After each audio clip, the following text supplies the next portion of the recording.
Hello students. तो हम लोग क्लास में इंटीग्रेशन का मॉड्यूल सॉल्व कर रहे थे।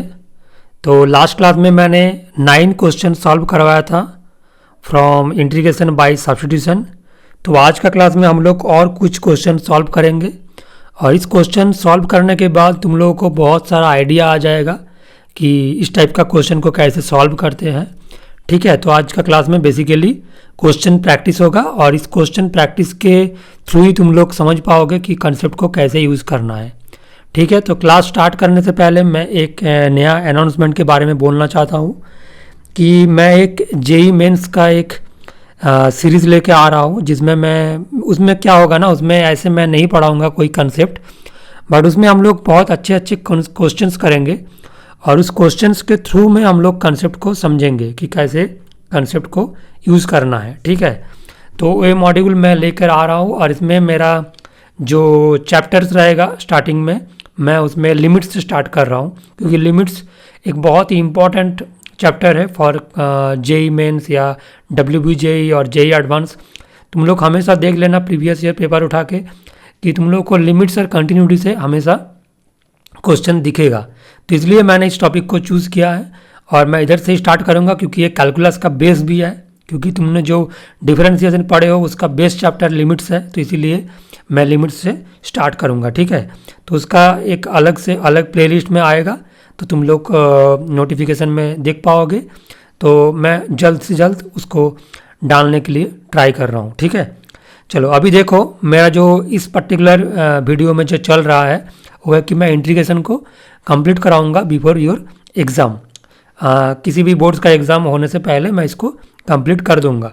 ठीक है, तो अभी देखो जो मेरा पहला क्वेश्चन है, क्वेश्चन नंबर 10, इसमें क्या पूछा गया है कि x+1 e⁻x by x² e⁻2x, right.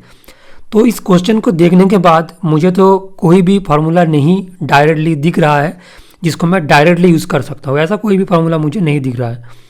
हाँ, तुम इसको ऐसे कर सकते हो कि इसको अलग अलग करके, मतलब अगर मैं इसको अलग अलग कर दिया तो इसको मैं ऐसे लिख सकता हूँ x e⁻x plus e⁻x by x² e⁻2x dx।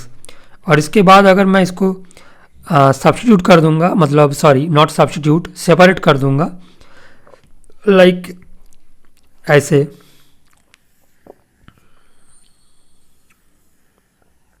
तो ये क्वेश्चन क्या बन जाएगा, equal to x e⁻x by x² e⁻2x dx और next e⁻x by x² e⁻2x dx।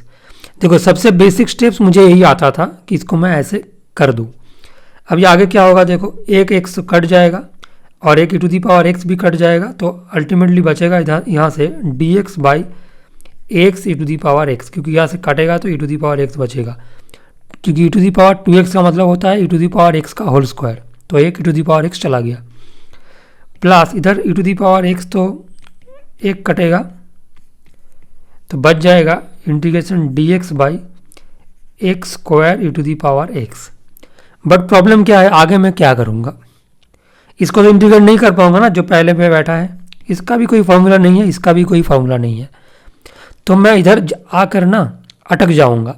तो प्रॉब्लम क्या है, तो इस चीज़ को दूर करने के लिए हम लोग को कुछ अलग तरीके का सोचना होगा। मैंने इसलिए इसको सेपरेट करके दिखाया क्योंकि ये बेसिक स्टेप्स है, अगर किसी को कुछ नहीं आता है वो ऐसा ही इसको सॉल्व करने के लिए ट्राई करेगा। ठीक है, बट अल्टीमेटली यहाँ आकर वो रुक जाएगा, कुछ नहीं कर पाएगा।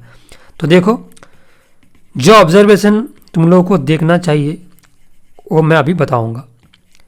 देखो मैं चैप्टर का नाम क्या है मेरा, इंटीग्रेशन बाय सब्स्टिट्यूशन, तो कुछ ना कुछ मैं सब्स्टिट्यूट करने के लिए ट्राई करूँगा। ठीक है, अगर कोई स्टूडेंट अच्छे से इसको देखेगा तो इसको मैं ऐसा भी लिख सकता हूँ x+1 e⁻x by x e⁻x whole square. इसमें कोई डाउट नहीं आना चाहिए क्योंकि x² e⁻2x को मैं ऐसे लिख सकता हूँ।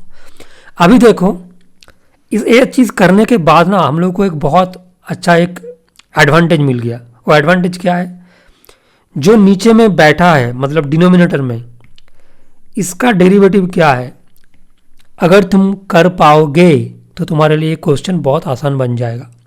और इसीलिए क्या किसका ज़रूरत है, बहुत अच्छा डिफरेंशिएशन तुम लोगों को आना चाहिए। अगर नहीं आता है तो प्रॉब्लम बढ़ेगा। मैंने बार बार यही बात बोल रहा हूँ, डिफरेंशिएशन को स्ट्रॉन्ग करना ही होगा इंटीग्रेशन अच्छा करने के लिए, ठीक है।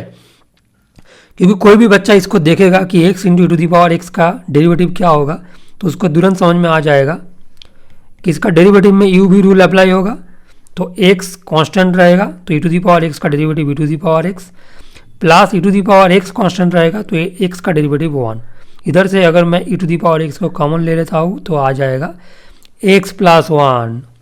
और जो चीज़ आ गया ये बहुत ही क्वेश्चन को आसान बना देगा। क्यों, ऑलरेडी न्यूमरेटर में यही चीज़ दिया हुआ है, क्योंकि तुम क्वेश्चन को कर पाओ इसलिए दिया हुआ है, बट तुमको तो दिखना आना चाहिए ना, तो यही तुमको सीखना है, ठीक है।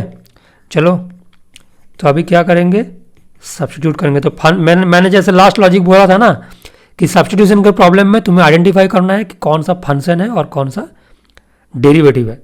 तो मैंने एक स्टेप अरेंज करने के बाद मुझे बहुत अच्छे से समझ में आ गया कि इधर फंक्शन कौन है और डेरिवेटिव कौन है। तो चलो लिखते हैं, putting x e to the power x equal to t, so we can write it as x e to the power x plus e to the power x into 1 dx equal to dt। किसी को तकलीफ नहीं आना चाहिए। Next, अगर मैं e to the power x को common ले लेता हूँ तो अंदर में रह जाएगा x plus 1 dx equals to dt, right. Next मुझे क्या करना है, जो ऊपर में बैठा है उसको पूरा सब्स्टिट्यूट कर दो, मतलब यहाँ से यहाँ तक पूरा चीज़ को, तो क्वेश्चन बहुत आसान बन जाएगा। अभी तो इसको मैं क्या लिखूँगा, नेक्स्ट बहुत ही आसान है, d t by t square, क्योंकि x to the power x क्या है टी, तो टी स्क्वायर, राइट। तो अभी तो मुझे स्टैंडर्ड फार्मूला में आ गया। देखो यही तो मेरा ऑब्जेक्टिव है ना, किसी भी तरीके से इसको आइदर कुछ ऑपरेट करके या कुछ ना कुछ करके इसको स्टैंडर्ड फॉर्म में ले आना है इंटीग्रेशन का, बस इतना ही काम है। अभी मैं इसको लिख पाऊंगा t to the power -2 dt, right. Next अभी मैं कौन सा फॉर्मूला अप्लाई करूंगा, x to the power n dx, और इसका आंसर क्या होता है x to the power n plus 1 by n plus 1 plus c. तो इसमें क्या आ जाएगा t to the power -2 plus 1। इतना मेरे पास टाइम नहीं है कि इसको दिखाने का, तो मैं डायरेक्टली लिखता हूँ और मैं आशा भी करता हूँ कि तुम लोगों को समझ में आना चाहिए। तो -1 प्लस सी, तो इधर से आ जाएगा क्या, इसको मैं थोड़ा सा एडजस्ट करके लिखूँ तो -1 बाई टी, और t बोले तो क्या, t बोले तो 1 by x E to the power x plus c. सी क्या है, इंटीग्रेटिंग कांस्टेंट, बस इतना ही था, ये कहानी हो गया। चलो आते हैं नेक्स्ट सवाल पर,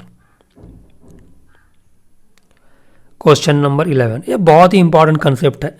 जेई में तो अगर तुम जेई मेंस का भी क्वेश्चन पेपर उठाकर देख लो, उसमें भी बहुत बार पूछा गया है। पर्टिकुलर एक क्वेश्चन नहीं, मैं बार बार बोल रहा हूँ, कभी भी क्वेश्चन कॉमन नहीं आता है, आता है कंसेप्ट। तो जो कंसेप्ट इस क्वेश्चन में हम लोग सीखेंगे वही क्वेश्चन पूछा गया है जेई मेंस में भी, और बोर्ड्स में तो आता ही रहता है। तो देखो इसमें जो अच्छा चीज़ है ना, जो ऊपर में sin 2x है वो किसका डेरिवेटिव है, ये बहुत ही इंपॉर्टेंट है। जो लोग को समझ में आ जाएगा उसको क्वेश्चन 2 सेकंड में आ जाएगा, और जिसको नहीं आएगा वो ढूंढता रह जाएगा क्लास में, मतलब एग्ज़ाम में। तो देखो जो साइन स्क्वायर एक्स है ना, इसका डेरिवेटिव देखो क्या होता है, एक बार देखो 2 sin x पहले होगा, क्योंकि इसको हम लोग मान सकते हैं sin x का होल स्क्वायर। जिसको नहीं आता है उसके लिए मैं बता रहा हूँ, इंटू साइन एक्स का होता है cos x।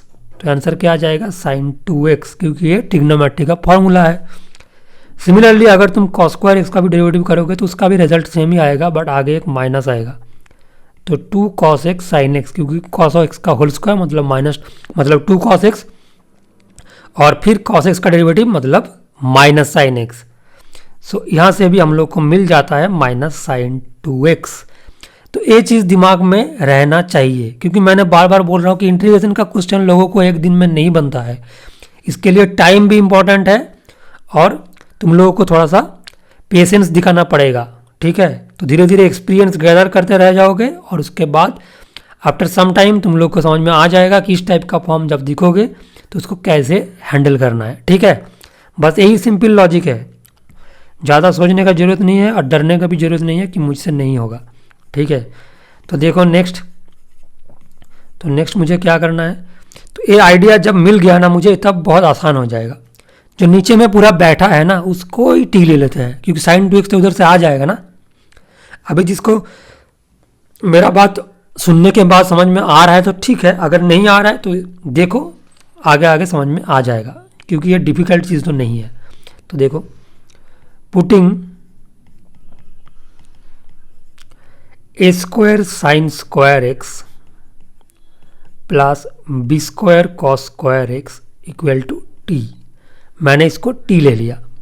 अभी मैं क्या करूँगा, देखो इसका जब डेरिवेटिव करूँगा ना तो ए स्क्वायर तो कांस्टेंट है और साइन स्क्वायर एक्स का डेरिवेटिव मैंने अभी निकाला, क्या होगा 2 साइन एक्स कॉस एक्स। यही तो सबसे अच्छा चीज़ है ना कि इसका डेरिवेटिव जो है वो ऊपर में दिया हुआ है, तो मुझे फंक्शन और डेरिवेटिव आइडेंटिफाई करना आ गया। बट बात यही है कि derivative without pen and paper आना चाहिए।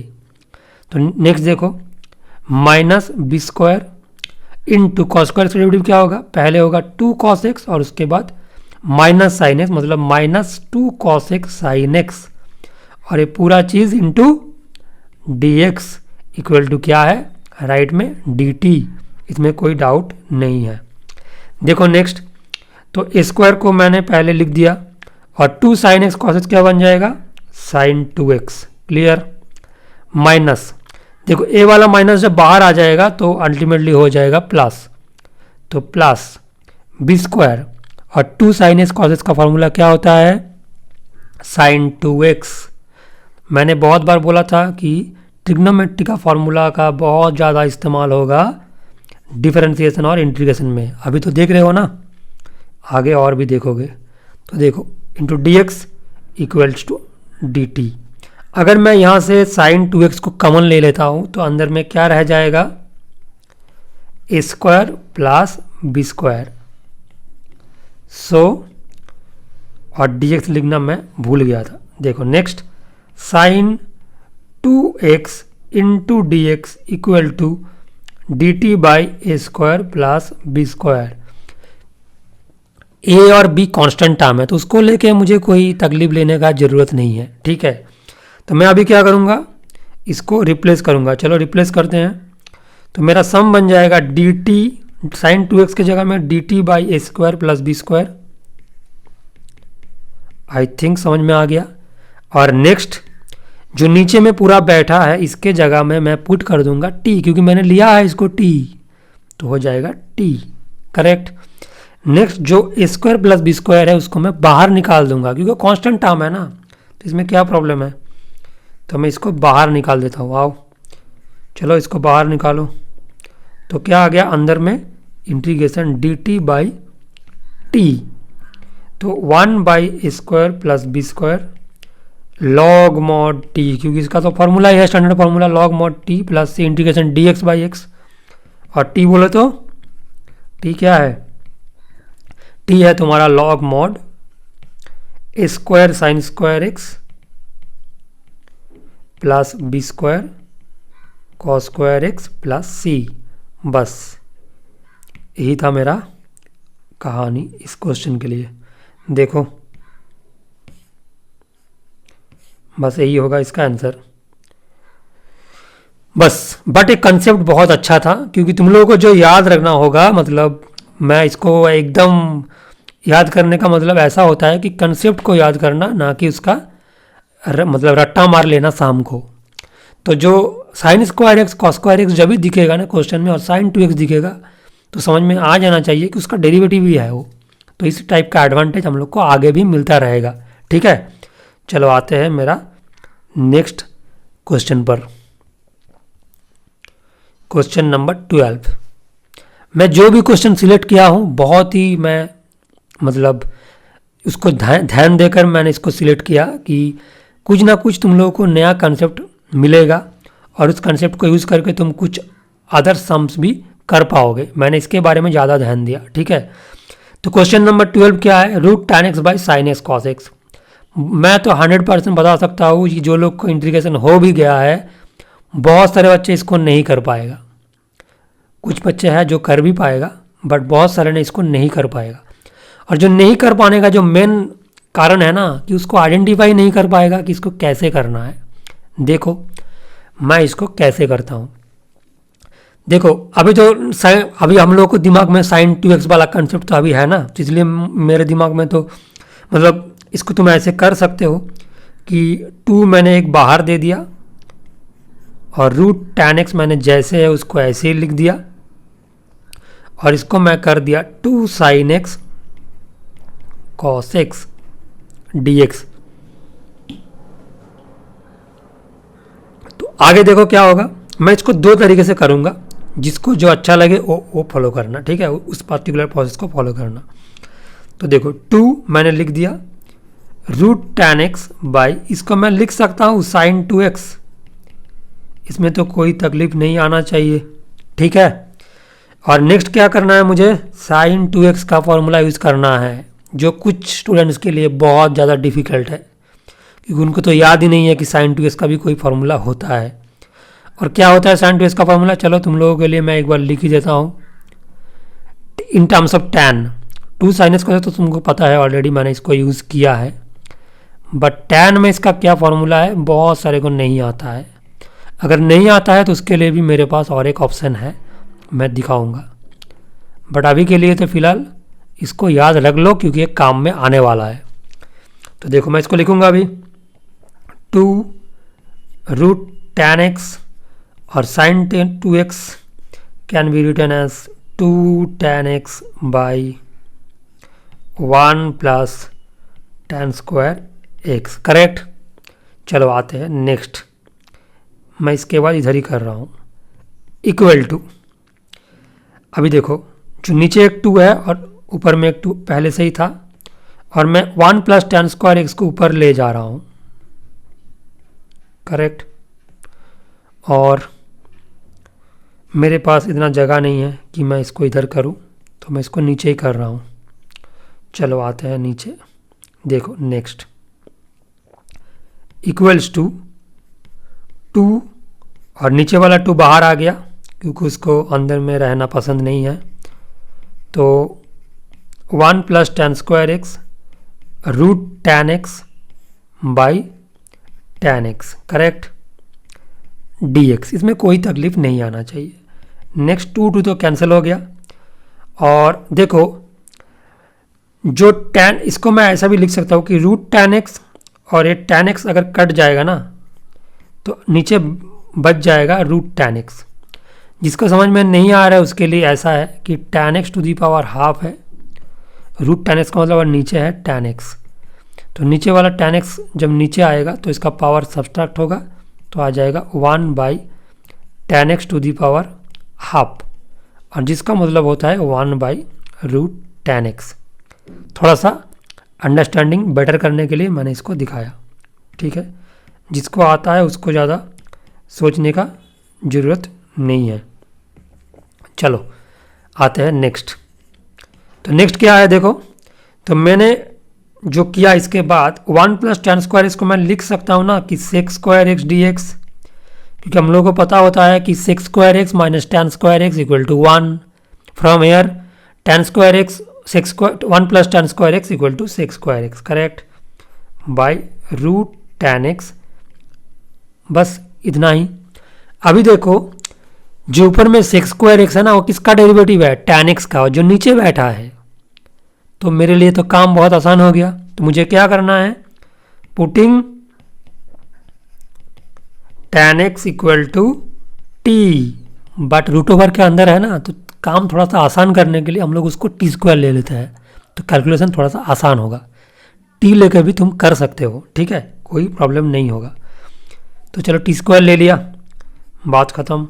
तो tan x का क्या होगा derivative, sec square x d x equal to 2t dt। तो मैं अभी इसको बैठाऊंगा इधर, तो क्या आ जाएगा, इंटीग्रेशन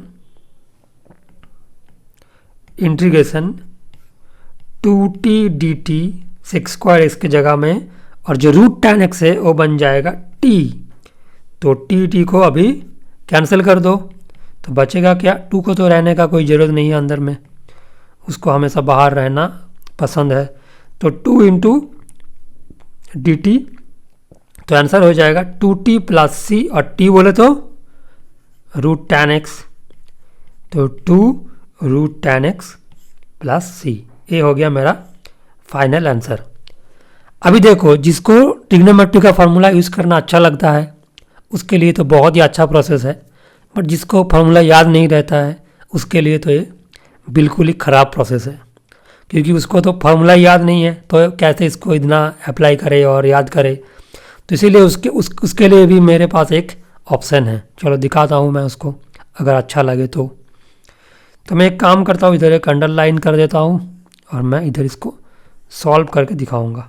चलो देखते हैं इसको कैसे सॉल्व करते हैं। देखो, मेरे हिसाब से अगर मैं ट्रिग्नोमेट्री में फार्मूला का यूज़ नहीं करूँगा तो मुझे एक पर्टिकुलर ऑपरेशन करना होगा। ऑपरेशन क्या है वो याद रखने से, मतलब ट्रिग्नोमेट्री फार्मूला याद रखने से काफ़ी आसान है। मैं ऊपर और नीचे, मतलब न्यूमरेटर और डिनोमिनेटर को कॉस स्क्वायर एक्स से डिवाइड करूँगा, ठीक है, बस इतना ही है।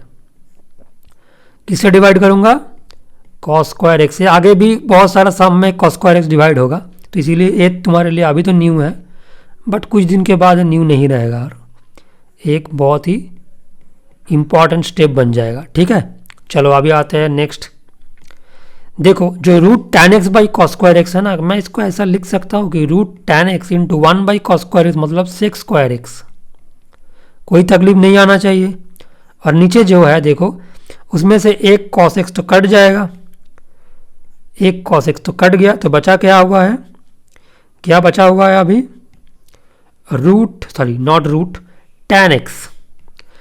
जो स्टेप मुझे बहुत सारा स्टेप करने के बाद आया था इधर पर्टिकुलर इस लाइन पर, मैं मार्क कर रहा हूँ कुछ अलग कलर से जो तुम लोग को दिखे, इस पर्टिकुलर स्टेप में मुझे 2 लाइन में मिल गया। अभी वो लोग खुश हो जाओगे जिसको ट्रिग्नोमेट्री का फार्मूला याद नहीं है, कुछ तो फ़ायदा हुआ ना इसके लिए, कुछ अलग तरीके लिए सोचा, अगर याद नहीं होगा तो।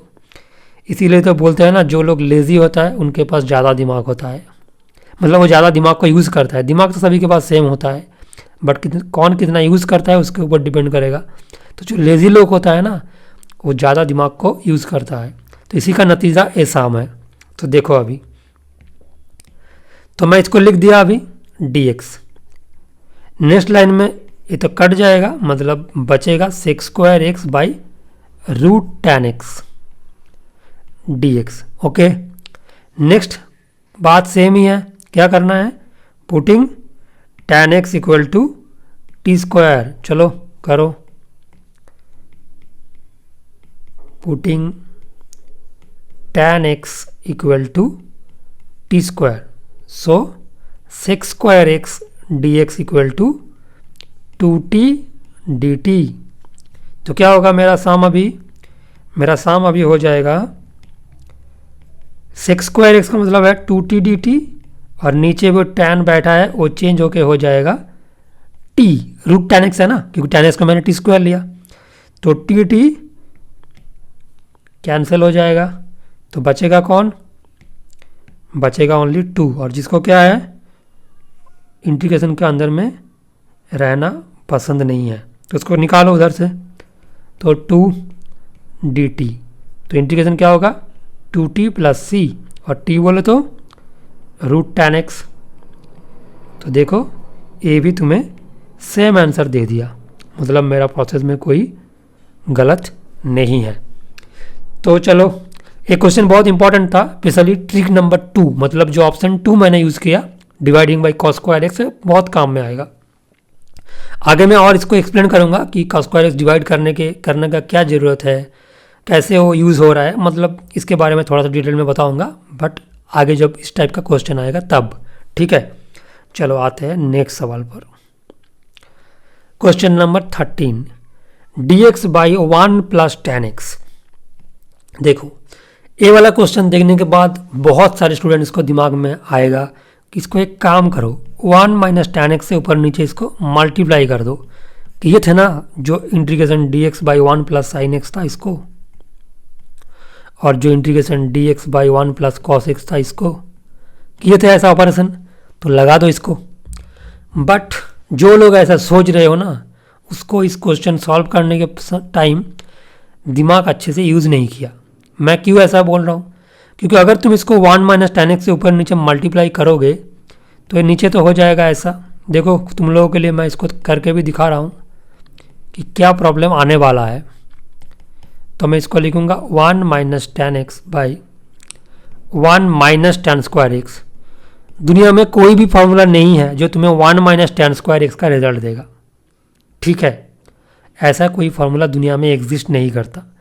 क्लास 10 में हम लोग जो ट्रिग्नोमेट्री आइडेंटिटी सीखे थे उसमें हम लोगों को सिखाया था कि 1 प्लस tan स्क्वायर एक्स होता है sec square x, but 1 minus tan square x कुछ होता है ऐसा कोई नहीं सिखाया।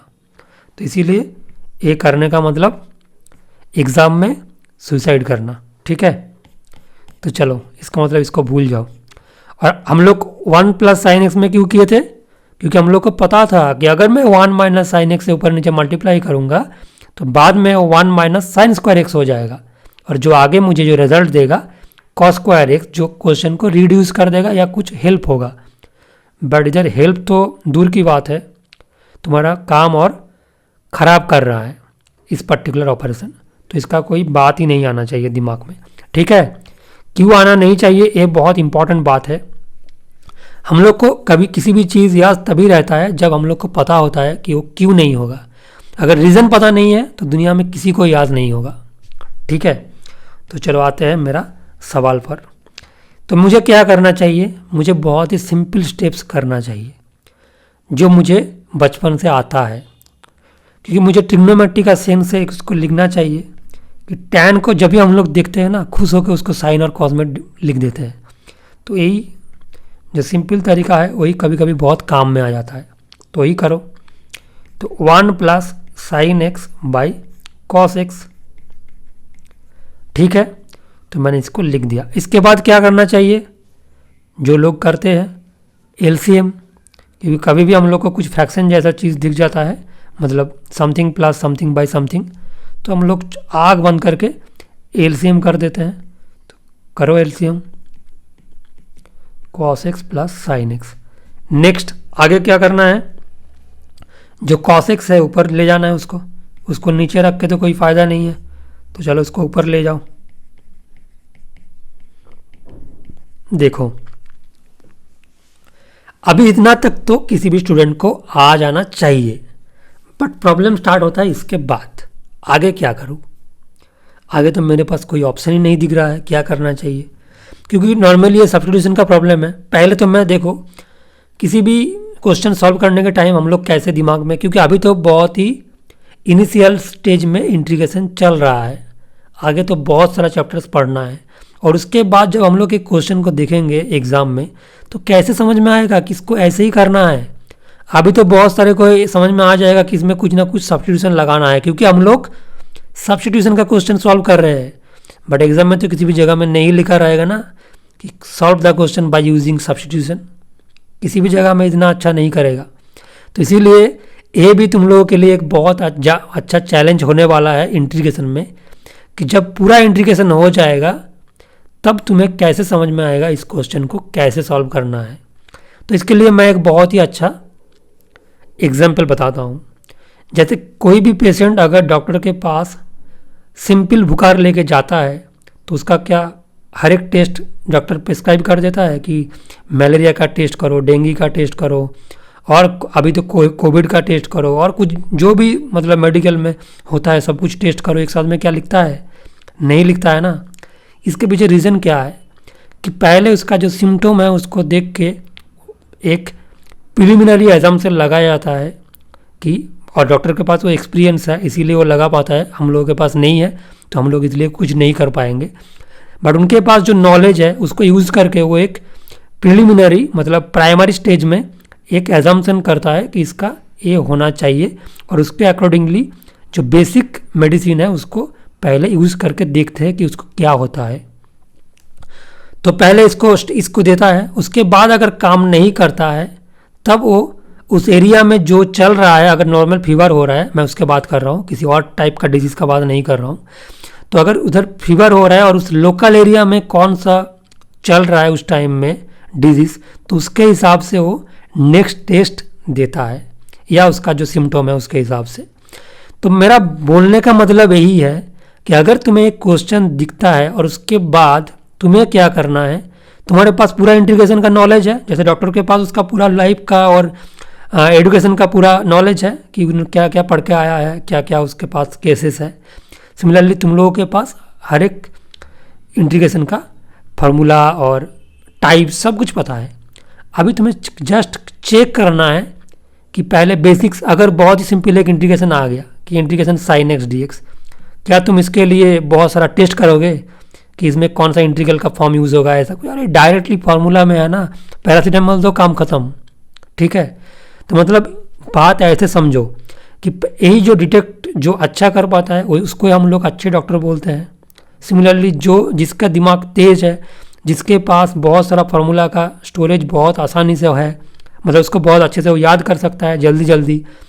बेसिकली बोलने का मतलब यही है, जिसका प्रोसेसर बहुत फास्ट है वो ज़्यादा जल्दी प्रोसेसिंग कर पाएगा और उसका क्वेश्चन को जल्दी जल्दी सॉल्व कर पाएगा।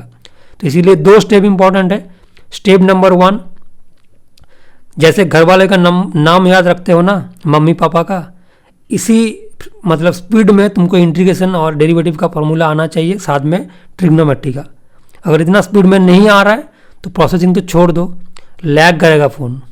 जैसे फ़ोन में, एंड्रॉयड फ़ोन में लैग करता है ना, तो इसी टाइप में तुम्हारा प्रोसेसर भी ऐसे लैग करते जाएगा। मतलब एक क्वेश्चन देखोगे और उधर ढूंढते रह जाओगे कि उसका प्रोसेस क्या होगा। जितना फास्ट होगा ये पहला वाला स्टेप, फार्मूला मम्मी पापा का नाम जैसा, तभी तुम्हारे दिमाग में वो बैठेगा सही से। फर्स्ट स्टेप ये है। और सेकंड स्टेप क्या है, इसके बाद तुम्हें जो इंटीग्रल का बहुत सारा फॉर्म में अभी तो नहीं पढ़ाया, आगे भी बहुत सारा फॉर्म आएगा, तो उसको आइडेंटिफाई करना आना चाहिए। लेकिन वो आएगा कैसे, एक दिन में तो नहीं आएगा ना, इसीलिए क्वेश्चन प्रैक्टिस बढ़ाना होगा। बस 2 ही सिंपल स्टेप्स है। नंबर 1 फार्मूला का याद बहुत अच्छे से आना चाहिए, और नंबर 2 उसके बाद ज़्यादा क्वेश्चन प्रैक्टिस करना होगा, और थोड़ा सा क्वेश्चन प्रैक्टिस करने के टाइम ध्यान देना होगा टाइप्स के ऊपर। मैं इसमें क्या क्या किया, जस्ट उसको अंधे जैसा मैंने कर दिया और क्वेश्चन बन गया, बस खुश होकर चला गया, ऐसा नहीं है। तुम्हें उसको थोड़ा सा एनालाइज करना है कि ये जो क्वेश्चन मेरा बना, इसमें कौन सा स्टेप मैंने यूज़ किया, कौन सा ट्रिक यूज़ किया, और उसी ट्रिक को ध्यान देना होगा। बस इतना ही। चलो आते हैं मेरा सवाल पर। देखो तो इसमें क्या है, integration cos x by cos x plus sin x dx। तो मुझे इसमें क्या करना है, जो नीचे में बैठा है ना, इसका डेरिवेटिव को थोड़ा सा एक बार देखो, तो बहुत ही अच्छा तुम्हें एक जानकारी मिलेगा। वो क्या मिलेगा, देखो नीचे में जो बैठा है उसका डेरिवेटिव है cos x का है माइनस साइन एक्स, और साइन एक्स का है प्लस cos x। तो मैं क्या करूँगा, इसका जो डेरिवेटिव है उसको ऊपर में लिखूंगा, और साथ में नीचे वाला जो फंक्शन है, अगर ये दोनों को ऐड कर दूंगा ना, तो एक बहुत ही अच्छा चीज़ हो जाएगा। क्या होगा, देखो cos x plus sine x, दोनों को ऐड कर दो, तो देखो साइन एक्स कट जाएगा, तो 2 cos x आ जाएगा। तो तुम बहुत खुश हो जाओगे। क्यों, क्योंकि इसको मैं क्या करूँगा नेक्स्ट लाइन में, देखो जिसको समझ में आ गया तो फाइन है, अगर नहीं आया तो देखो मैं अभी समझा देता हूँ करके, क्वेश्चन को सॉल्व करके। मैं पहले एक हाफ लिया और इधर लिख दिया 2 cos x, और नीचे में जो है cos x plus sine x dx, ठीक है। नेक्स्ट देखो जो ऊपर में 2 cos x है ना, मैं क्या इसको चेंज करके ऐसा लिख सकता हूँ कि हाफ 2 cos x को पहले cos x plus sine x, जो नीचे में बैठा है फंक्शन, मतलब ये वाला, प्लस इसका डेरिवेटिव मतलब cos x minus sine x. Clear. और नीचे जो बैठा है उसको ऐसे ही लिख दो। देखो तो मैंने क्या किया, इसको एडजस्ट किया। अभी तुम पूछोगे कि मुझे कैसे पता है कि इसको ऐसे ही करना है। इसके लिए आंसर एक ही है कि मेरा डेरिवेटिव बहुत जल्दी जल्दी मेरे दिमाग में आता है कि इसका डेरिवेटिव क्या होगा, मतलब विदाउट पेन एंड पेपर मैं इसको कर पाता हूँ। फर्स्ट ये है, और सेकंड है एक्सपीरियंस, क्योंकि मैंने बहुत सारा क्वेश्चन सॉल्व किया हुआ हूँ, तो इसलिए मुझे मेरे पास एक्सपीरियंस आ गया कि कौन सा फॉर्म को कैसे डील करना है।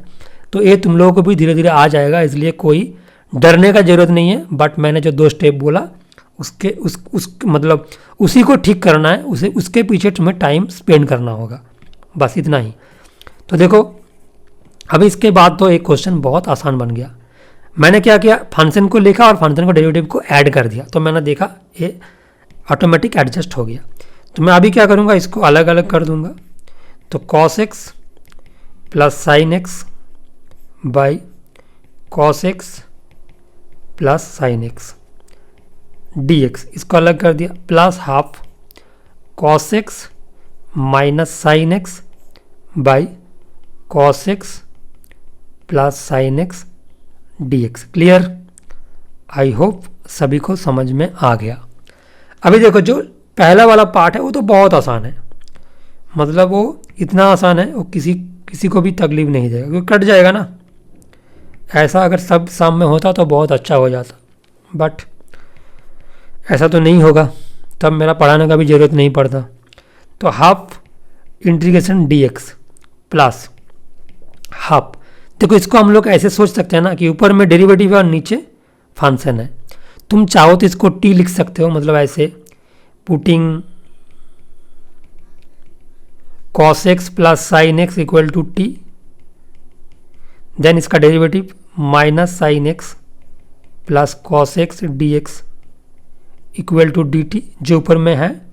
तो मैं इसको चेंज करके डी टी बाई टी लिख सकता हूँ, क्योंकि अभी सभी के पास बहुत सारा एक्सपीरियंस आ गया है, इतना तो समझ सकते हो।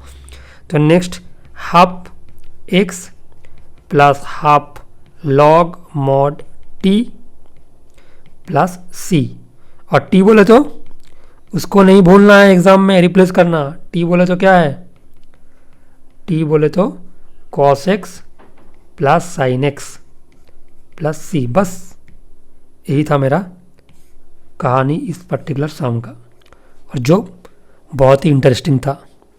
देखो मतलब एक क्वेश्चन को अच्छे से आइडेंटिफाई करके रखो, इस टाइप का क्वेश्चन बहुत एग्जाम में पूछा जाता है, क्योंकि इसमें कुछ स्पेशल ट्रिक अप्लाई होता है ना, इसीलिए।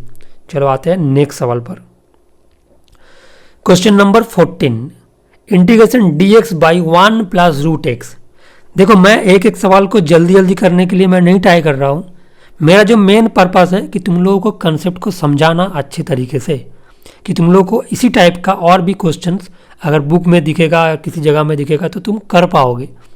ज़्यादा क्वेश्चन सॉल्व करके जितना भी फायदा होता है उससे ज़्यादा फायदा होता है अगर तुम कम क्वेश्चन सॉल्व करो बट उसको बहुत अच्छी तरीके से समझ के करो, तो ज़्यादा इंपॉर्टेंट है। ठीक है, तो इसीलिए मैंने सेकेंड प्रोसेस के बारे में ज़्यादा सोचा।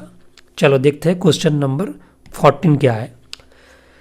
इस पर्टिकुलर टाइप का क्वेश्चन मैंने ऑलरेडी क्लास में किया था, बट जिसको याद है वो तो कर पाओगे, और जिसको ये याद नहीं है तो उसके लिए देखो integration dx by 1 plus root x. Root x जब भी देखोगे ना तो बहुत ही मतलब मन में एक अच्छा फील आना चाहिए। क्यों? क्योंकि रूट एक्स एक ऐसा फंक्शन है जिसका डेरिवेटिव करने में फिर वो आ जाता है, और जो मुझे बहुत ही अच्छा एडवांटेज देगा। कैसे? देखो इसका डेरिवेटिव लेके कोई टेंशन ही नहीं है। Putting root x equal to t, right, और रूट एक्स का डेरिवेटिव क्या होगा मैंने ऑलरेडी बता दिया, क्योंकि x to the power half है तो हाफ सामने आ जाएगा और x to the power minus half मतलब नीचे आएगा, तो रूट एक्स। ये तो एकदम तुम लोगों को आना चाहिए। मैंने तो इसलिए बोला ना कि फॉर्मूला को एकदम मम्मी पापा जैसा नाम जैसा याद रखना है। तो 1/2 root x d x equal to d t. तो देखो तो डी एक्स क्या, अब इधर से डी एक्स को निकाल लेते हैं, सॉरी। तो डी एक्स क्या हो जाएगा 2 root x d t. But variable को मिक्स करना एक बहुत बड़ा क्रिमिनल ऑफेंस है, ऐसे मान लो, क्योंकि राइट साइड में टी है उसके साथ तुमने एक्स को लिख दिया, मतलब ये बहुत बड़ा पाप हो गया तुमसे। तो इसको क्या करना है, रूट एक्स को चेंज करना है इमीडिएटली। रूट एक्स क्या है, देखो इधर लिखा हुआ है, रूट एक्स क्या है टी, तो 2t dt मैंने इसको चेंज कर दिया। तो अभी मेरा काम हो गया। तो 2t dt by 1 plus T, बस 2 को मैं बाहर निकाल देता हूँ क्योंकि उसको तो रहने का कोई ज़रूरत ही नहीं है, और t by 1 plus T d T मैं इसको ऐसे लिख सकता हूँ। नेक्स्ट मैं क्या करूँगा, 2 को तो मैंने बाहर निकाल दिया और इसको मैं ऐसे एडजस्ट कर सकता हूँ 1 plus T minus 1 by 1 plus T. मैं ऐसा ये सब क्यों कर रहा हूँ, क्योंकि मुझे स्टैंडर्ड फॉर्म में ले आना है कुछ भी करके, तो मैं अभी कुछ भी कर रहा हूँ। ठीक है, तो देखो नेक्स्ट, इसको ऐसे लिखना है, थर्ड ब्रैकेट का ज़रूरत नहीं था, मैंने ज़बरदस्ती डाल दिया, तो मैं इसको इरेज कर रहा हूँ। तो डी टी क्लियर। नेक्स्ट इसको मैं ऐसा भी लिख सकता हूँ सेपरेशन, जो इंटीग्रेशन का बहुत ही फेमस प्रोसेस है और जो आजकल का बहुत ही ट्रेंडिंग भी है, तो इसीलिए सेपरेशन बहुत इंपॉर्टेंट है। तो D t by 1 plus T. Okay, next अभी देखो पहला वाला इंटीग्रेशन तो काट रहा है ना, इसमें तो कोई दिक्कत ही नहीं है, तो इसको क्या करना है, d T minus 2 into D t by 1 plus T, एक बार लिख देते हैं। और तो इसका आंसर क्या आ जाएगा, 2t minus 2 log mod 1 plus t plus c. जैसे वेरिएबल को मिक्स करना क्रिमिनल ऑफेंस था, सिमिलरली अगर तुम लास्ट लाइन में टी को अगर चेंज नहीं करोगे तो भी एक सिमिलर काइंड ऑफ ऑफेंस है। क्यों, क्योंकि तुम्हारे हिसाब से टी ले हो, किसी स्टूडेंट जेड लेगा, किसी स्टूडेंट वाई लेगा, तो क्या वो उसी में छोड़ के आएगा, नहीं ना। जो वेरिएबल क्वेश्चन में दिया हुआ है तुमको उसमें ही रखना है, ये है रूल एग्जामिनर का। ठीक है, तो चलो, तो मैं इसको क्या लिखूंगा, 2t, टी मतलब क्या है, रूट एक्स, टी बोले तो root x minus 2 log mod 1 plus root x plus c, बस यही था कहानी। चलो, तो ये भी क्वेश्चन मेरा सॉल्व हो गया और ये भी एक बहुत ही अच्छा कंसेप्ट था। चलो आते हैं नेक्स्ट सवाल पर, क्वेश्चन नंबर 15। तो मैंने अभी तक एक क्वेश्चन अगर सॉल्व हो जाएगा तो मेरा 5 क्वेश्चन कंप्लीट हो जाएगा। बहुत सारे को लगेगा कि मैंने बहुत कम क्वेश्चन सॉल्व किया और मैंने ज़्यादा टाइम ले लिया, बट क्वेश्चन सॉल्व करने के लिए तुम्हारे पास बहुत टाइम है घर में, तो ज़्यादा क्वेश्चन सॉल्व करना तो ज़्यादा बड़ी बात नहीं है। इम्पॉर्टेंट ये है कि तुम लोगों को कंसेप्ट समझ में आना चाहिए प्रॉपरली। चलो देखो, अच्छा, जब भी मैं रूट ओवर वाला चीज़ देखता हूँ तो मेरे दिमाग में तो एक ही काम मतलब एक ही याद आता है कि इसको रैशनलाइज कर दो। मैं तो बोलना चाहता था कि एक घंटी बजता है कि इसको रैशनलाइज कर दो दिमाग में। तो क्या होगा, 1 प्लस एक्स और अंदर में दे दिया 1 माइनस एक्स बाई, सॉरी नीचे का उल्टा दूंगा ना, तो 1 plus x by 1 minus x into 1 minus plus x, correct. तो मतलब मैंने रूट ओवर के अंदर ही 1 प्लस एक्स ऊपर और नीचे मैंने मल्टीप्लाई कर दिया। ये करने के बाद मुझे क्या सुविधा हुआ, देखो मुझे क्या मिला इसको करके, मुझे बहुत कुछ मिला, क्योंकि ऊपर में मिल गया 1 प्लस एक्स का होल स्क्वायर जो रूट ओवर का नेक्स्ट लाइन में हटा देगा, और नीचे आ गया ए प्लस बी इंटू ए माइनस बी, बहुत ही फेमस फार्मूला है, ए स्क्वायर माइनस बी स्क्वायर मतलब 1 माइनस एक्स स्क्वायर। आगे मैं इसको ऐसे लिख पाऊंगा, देखो तो रूट ओवर 1 प्लस एक्स का होल स्क्वायर बाहर आ जाएगा तो 1 प्लस ओके निकलेगा, और जो नीचे में बैठा है उसको मैं लिख सकता हूँ 1 minus x square D x. बस बहुत ही अच्छा चीज़ मिल गया मुझे। इसके बाद तो वही जो मैं आजकल के दुनिया का सबसे इम्पॉर्टेंट प्रोसेस है, सेपरेशन। करो सेपरेशन, तो डी एक्स बाई, मेरा एक्स को थोड़ा सा समझ लेना कि एक्स ही है कुछ और नहीं, तो 1 minus x square plus x d x by under root 1 minus x square, correct. अभी देखो जो पहला वाला इंटीग्रेशन है उसका तो हम लोगों के पास डायरेक्ट आंसर है, क्योंकि वो किसी का डेरिवेटिव हो, तो किसी का डेरिवेटिव मतलब किसी भी फंक्शन का वो डेरिवेटिव है। कौन सा फंक्शन का, साइन इनवर्स एक्स का, तो आंसर क्या होगा sine inverse x. But problem second वाला को लेकर, उसमें क्या करना है, देखो जो 1 माइनस एक्स का बैठा है ना नीचे, उसका डेरिवेटिव ऊपर में प्रेजेंट है। तुम अच्छे से देखो उसको, क्योंकि एक्स का डेरिवेटिव क्या है 2x। 2 के बारे में छोड़, मतलब सोचना ही बंद कर दो, कांस्टेंट नंबर के बारे में सोचना ही नहीं है। तो एक्स क्या ऊपर में है एक्स में, माइनस भी तो है ना, अरे माइनस को भी छोड़ दो, वो तो कांस्टेंट ही है। तो क्या करना है, मुझे सब्स्टिट्यूशन करना है, और किसको करना है 1 माइनस एक्स स्क्वायर को। तो मैं क्या लिखूंगा, putting 1 minus x square equal to t square. T square क्यों ले रहा हूँ, क्योंकि रूट के अंदर है, मतलब कैलकुलेशन को सिंपल करने के लिए। तो यहाँ से क्या आएगा, minus 2x dx equal to 2t dt, समझ लेना। तो 2 कट जाएगा, क्लियर।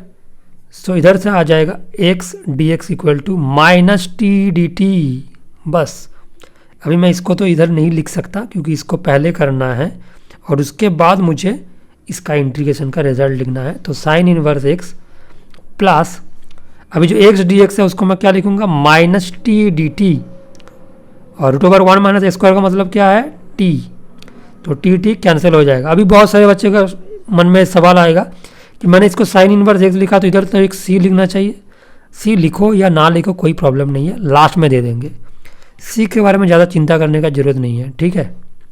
चलो देखो next, sine inverse x minus d t, तो इसका आंसर क्या आ जाएगा, sine inverse x minus t plus c. अभी दे दिया c, खुश। नेक्स्ट देखो, t बोले तो t को तो नहीं रखना है ना t में, तो बहुत बड़ा क्राइम हो जाएगा। तो t क्या होगा, 1 minus x square plus c. तो ये हो गया मेरा फाइनल आंसर। आई होप तुम लोग इसको बहुत अच्छे से समझ गए हो, ठीक है। चलो देखते हैं नेक्स्ट सवाल क्या है। Question number 16, integration dx by e to the power x plus e to the power minus x. ये भी एक अच्छा सवाल है, बट इसको मैं ज़्यादा डिफ़िकल्ट नहीं बोलूँगा, मतलब बेसिक फॉलो करोगे तो आ जाएगा। देखो मैं इसको लिख सकता हूँ, अगर मैं e to the power minus x, तो मुझे दिखने में ही प्रॉब्लम हो रहा है, तो उसको हटाओ पहले।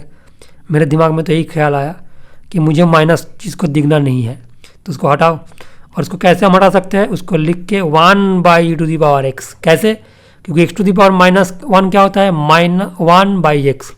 पावर में जब नेगेटिव रहता है वो नीचे आ जाता है। जिसको पता नहीं है तो मैं कुछ नहीं कर सकता। तो देखो next, equals to integration dx। तो मैं x को थोड़ा सा अच्छे से लिख रहा हूँ, क्योंकि बहुत सारे बच्चे को शायद समझ में नहीं आ रहा है मेरा x, ठीक है। मेरा बात के साथ उसको रिलेट कर लेना। तो देखो अब इसको अगर एलसीएम करोगे तो क्या आएगा, अगर तुम एलसीएम करोगे तो क्या आएगा, e to the power x, तो e to the power x का होल स्क्वायर आएगा ना, +1, बस इतना ही था। Next e to the power x को ऊपर ले जाओ, क्योंकि उसको नीचे रहने का कोई ज़रूरत नहीं है। तो e to the power x का होल स्क्वायर +1, ठीक है। चलो अभी तो मेरा काम बन गया ना, e to the power x function है, उसका डेरिवेटिव ऊपर में बैठा हुआ है, मेरे लिए वेट कर रहा है। तो देखो कि मैं उसको सब्स्टिट्यूट कर दूँ, तो करो उसको सब्स्टिट्यूट। चलो कलर चेंज कर देता हूँ सब्स्टिट्यूशन के लिए। तो putting e to the power x equal to t, next e to the power x d x equal to d t. तो क्या हो जाएगा मेरा सम अभी चेंज होकर, सब्स्टिट्यूशन के बाद इसका क्या चेहरा आ जाएगा। चलो देखते हैं। मैंने डी एक्स लिखना भूल गया था, ये भी एक बहुत बड़ा क्राइम कर दिया था, ठीक है, मैंने गलती सुधार लिया। अभी देखो e to the power x d x क्या है, डी टी। तो निकालो यहाँ से डी टी, मतलब लिखो, और ये क्या होगा, टी स्क्वायर +1। बहुत अच्छा एक फॉर्म आ गया, d t by t square +1, standard form है। टैन इनवर्स एक्स का फॉर्मूला आ गया, तो क्या होगा, tan inverse t plus c. C बोले टी बोले तो e to the power x. तो आंसर क्या हो जाएगा, tan inverse e to the power x plus c. तो ये भी एक बहुत अच्छा सवाल था। अभी देखो क्वेश्चन नंबर 17 क्या है, under root e to the power x -1 d x. अभी मैं एक बहुत अच्छा बात बोलना चाहता हूँ। जैसे मैंने एक रूट एक्स का बात किया ना कि रूट एक्स एक बहुत अच्छा फंक्शन है क्योंकि वो हमेशा उसका डेरिवेटिव में वापस आ जाता है, तो इसीलिए हम लोग को उसको रिप्लेस करने में ना कोई तकलीफ उठाना नहीं पड़ता। ऐसा ही और एक फंक्शन है जिसका नाम है e⁻x, क्योंकि हम लोग को पता है इसका डेरिवेटिव इंटीग्रेशन सब कुछ e⁻x होता है। तो ये इसीलिए इस तरीके का फंक्शन हम लोगों को बहुत पसंद है। क्यों? ये ज़्यादा डिफ़िकल्टी पैदा नहीं करता। तो देखो जब इस टाइप का क्वेश्चन देखेंगे तो उसको सीधा ले लेंगे टी, क्योंकि उसको तो वापस आ जाएगा ना, रूट ओवर के अंदर है, तो इसीलिए टी स्क्वायर ले लो, थोड़ा सा इजी कर दो चीज़ों को। तो क्या लिखना है? Putting e⁻x - 1 equal to t square. तो इधर यहाँ से क्या हो जाएगा? e⁻x dx equal to 2t dt। Correct. चलो अभी बैठाओ इसको, अभी बैठने का टाइम है। तो e⁻x - 1 क्या हो जाएगा? t, रूट ओवर के अंदर था ना, और dx क्या है? 2t dt। 2 आ जाएगा बाहर, अंदर में हो जाएगा टी स्क्वायर dt। तो आंसर आ जाएगा 2 × t³/3 + c। अभी t बोले तो इसको थोड़ा सा देखो, t बोले तो क्या है इधर? t बोले तो e⁻x - 1 to the power half, मतलब रूट ओवर। तो t³ क्या बन जाएगा इधर? यहाँ से पावर में करो ना मल्टीप्लिकेशन, तो 3/2। मेरा लेफ्ट वाला ब्रैकेट थोड़ा मॉड हो गया, बस इतना ही था। तो आंसर क्या हो जाएगा? 2/3 e⁻x - 1 3/2 + c। बस, तो मैंने और एक क्वेश्चन भी सॉल्व कर दिया। ठीक है, जो लोग क्वेश्चन अपने से सॉल्व करना चाहते हो उसको वीडियो को पॉज करो और करो, क्योंकि यही सबसे अच्छा तरीका है तुम लोगों का नॉलेज को चेक करना। पहले इसको पॉज करो और उसके बाद करो अपने से, उसके बाद मेरा प्रोसेस देखो। अगर तुम्हारे साथ मेरा प्रोसेस अच्छा, मतलब अगर प्रोसेस सेम है और आंसर भी सेम आ रहा है तो सब कुछ सही है। और अगर तुम्हारा प्रोसेस मेरे से भी अच्छा है तो तुम्हारा प्रोसेस फॉलो करना, और अगर तुम्हारा प्रोसेस मेरे से ज़्यादा टाइम टेकिंग है तो मेरा प्रोसेस फॉलो करना। बस बात इतना ही सिंपल है। चलो क्वेश्चन नंबर 18 देखो, x + 1 e⁻x cos² x e⁻x dx। मैंने इस टाइप का क्वेश्चन एक ऑलरेडी सॉल्व किया हूँ, देख लेना आज का क्लास में स्टार्टिंग में ही। जो x e⁻x है ना, इसका डेरिवेटिव जो ऊपर में दिया है वही है, बस इतना ही आइडेंटिफाई करना है। सिम्टम देख के इतना ही आइडेंटिफाई करना है कि अभी जो काफिंग हो रहा है ना, कोविड वाला नहीं है, बस इतना ही। तो सिमिलरली x e⁻x जो है इसका डेरिवेटिव ऊपर में बैठा हुआ है, तो करो putting x e⁻x equal to t, लगा दो यूवी वाला रूल। तो x e⁻x पहले सेम होगा और फिर e⁻x × x का डेरिवेटिव 1। जिसको समझ में नहीं आ रहा है उसके लिए मेरा तो रिकमेंडेशन एक ही है कि मेरा डिफरेंशिएशन वाला सीरीज देखो, बहुत काम में आएगा। तो देखो इधर यहाँ से क्या हो रहा है, तो e⁻x को मैं कॉमन ले रहा हूँ, तो x + 1 dx equal to dt।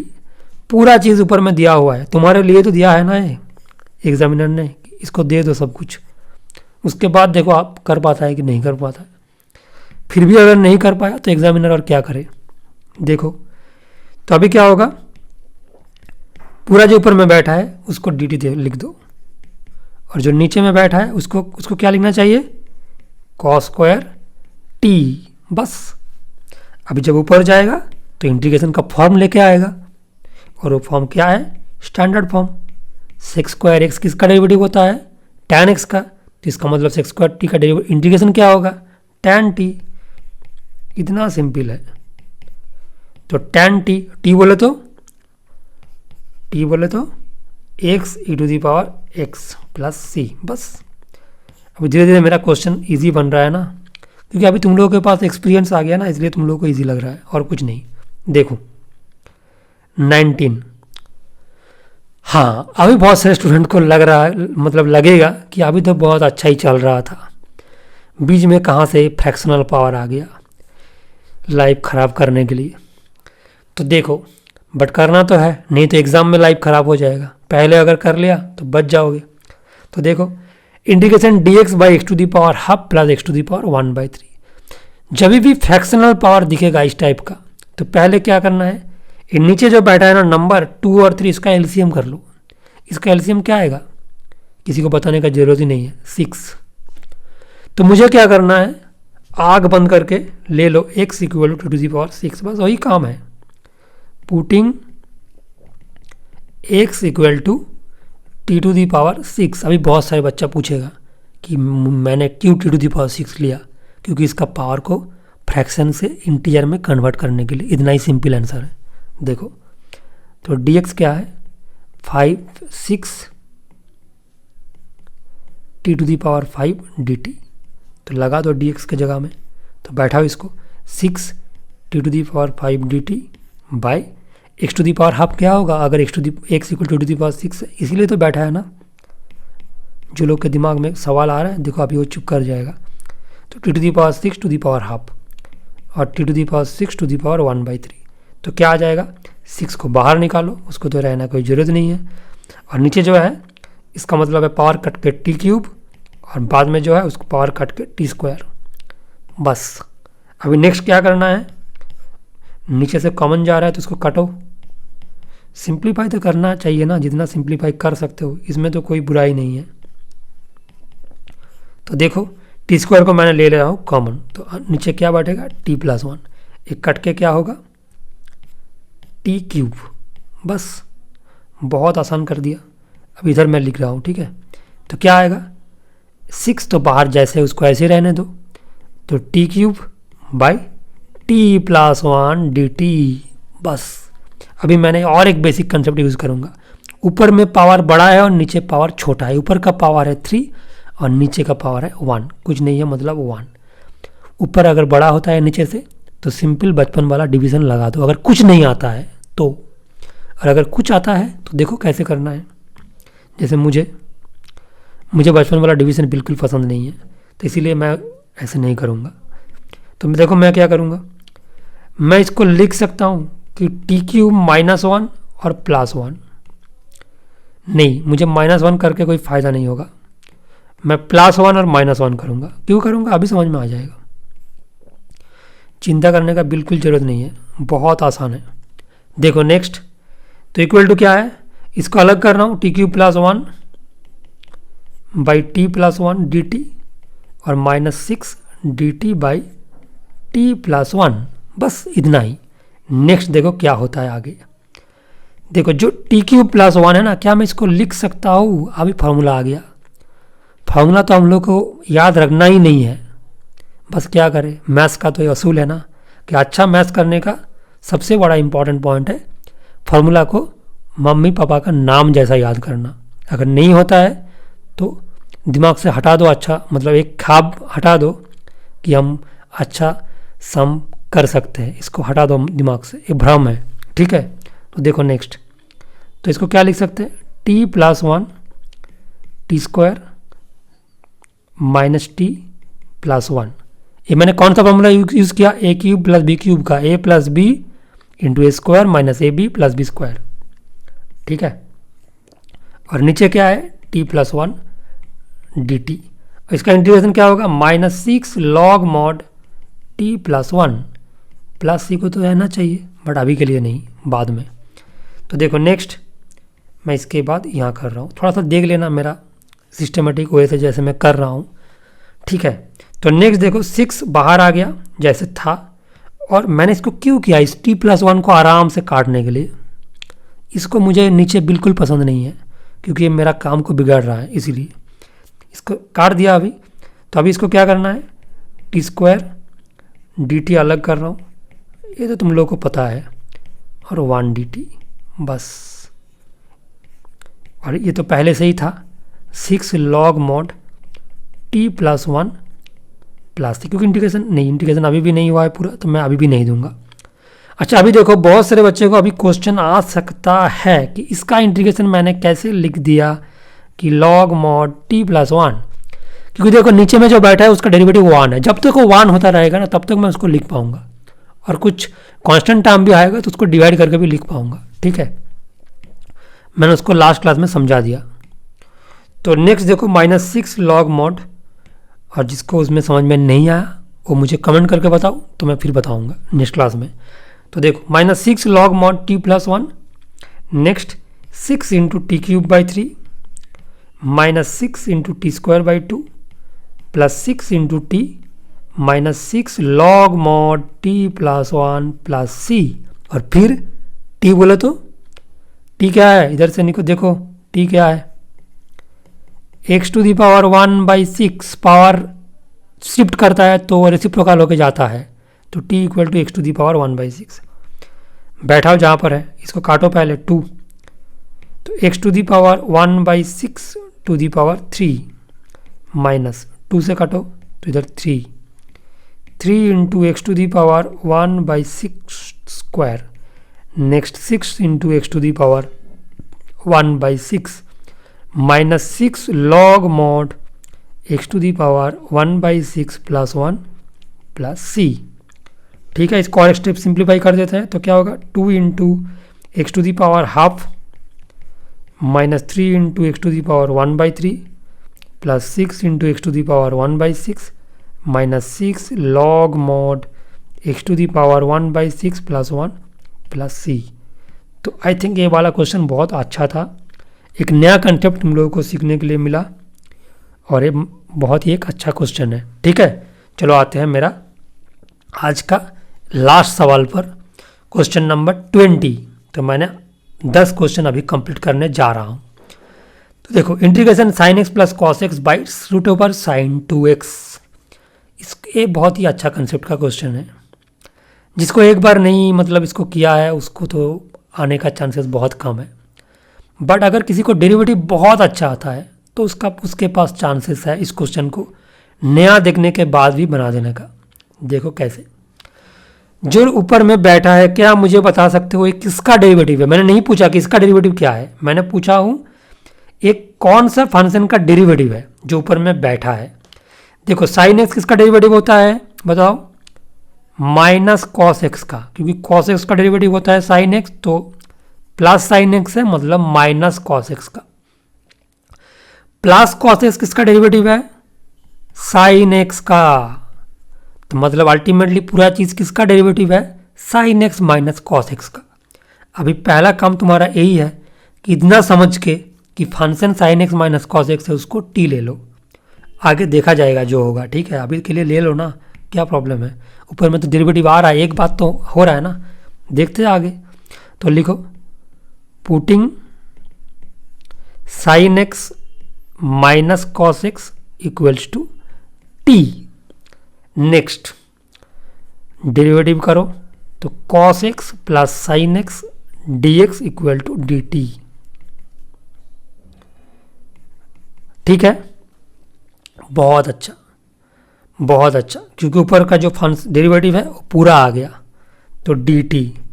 But मैंने बोला था कि वेरिएबल को मिक्स्ड करना जस्ट लाइक ए क्राइम, और मैं नहीं कर सकता, तो नीचे में जो साइन 2x है उसको तो हटाना ही होगा।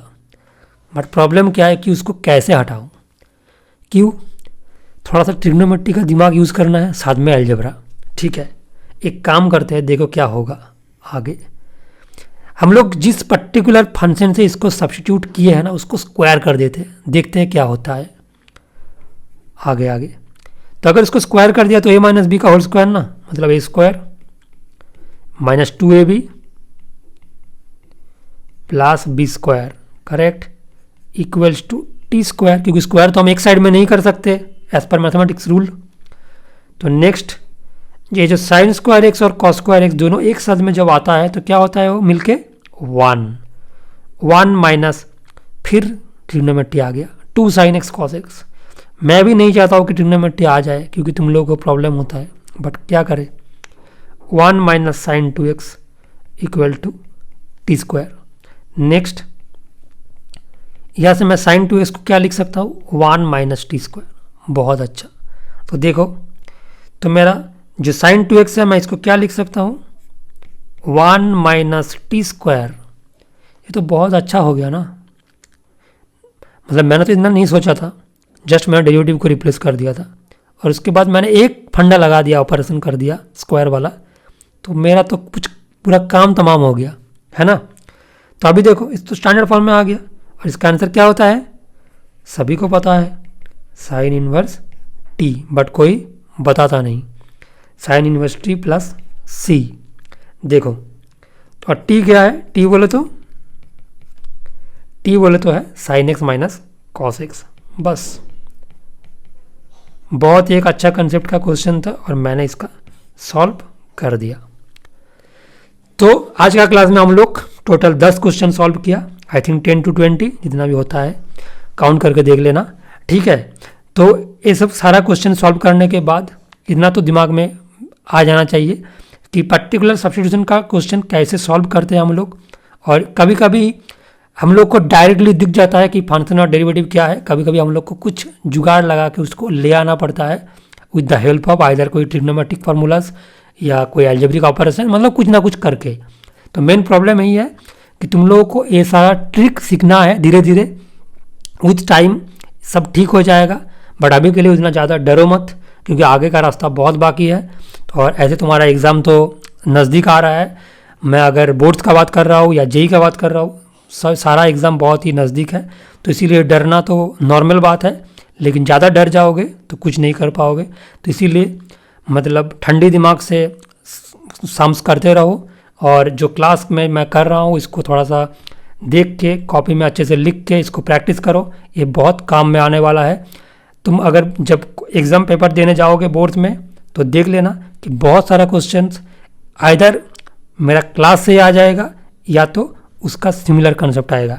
ये तुम लोग एग्ज़ाम देने के बाद ही समझ पाओगे, बट ये मैं अभी से बता सकता हूँ, ठीक है। तो चलो आज के लिए क्लास इतना ही, और हो सके तो जितना भी तुम लोगों का दोस्त है उनके साथ वीडियो को शेयर कर दो, और चैनल को सब्सक्राइब करके रखो, क्योंकि मेरा जो वीडियो आता रहेगा तो इसलिए चैनल को सब्सक्राइब करना बहुत ज़रूरी है, ठीक है। तो चलो आज के लिए इतना ही, घर में पढ़ते रहो, बाय।